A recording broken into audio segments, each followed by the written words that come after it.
Vous voyez, c'est terrible d'avoir des dirigeants politiques qui, comme on dit en français un peu vulgaire, n'ont rien dans le ventre. En Europe, où ce sont tous des petits toutous des Nord-Américains, ils ne savent plus à quel sens se vouer. Comment l'oncle Sam n'est plus là pour dire ce qu'il faut faire. Mais vous feriez quoi, vous, face à Donald Trump ? Je ne tomberai pas dans le piège qu'il nous tend. Je ne m'amuserai pas, moi, à faire des mesures, des représailles douanières qui pèseraient sur le peuple français. Puisqu'il ne veut pas que nos marchandises rentrent chez lui, je dirais où est-ce que nous allons alors les envoyer ? Nous ne ferons pas de guerre commerciale parce que c'est le peuple qui paye. L'inflation n'est jamais compensée par les capitalistes. Donc ce sont toujours les mêmes qui souffrent et pâtissent.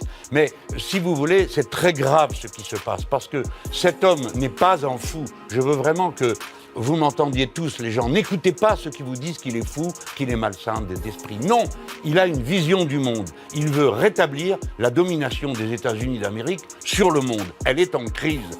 Et il veut affronter la Chine. Il prépare activement une guerre contre la Chine. Vous pensez ?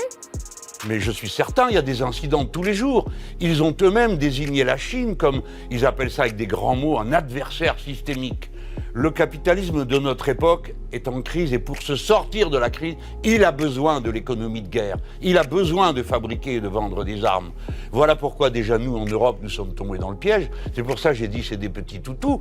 Monsieur Trump a tapé sur la table, a dit maintenant tout le monde doit consacrer 5% de sa richesse à acheter des armes. Les siennes, évidemment. Eh bien, qu'ont fait les Européens ? Ils ont décidé qu'on donnerait 5% pour l'armement en Europe.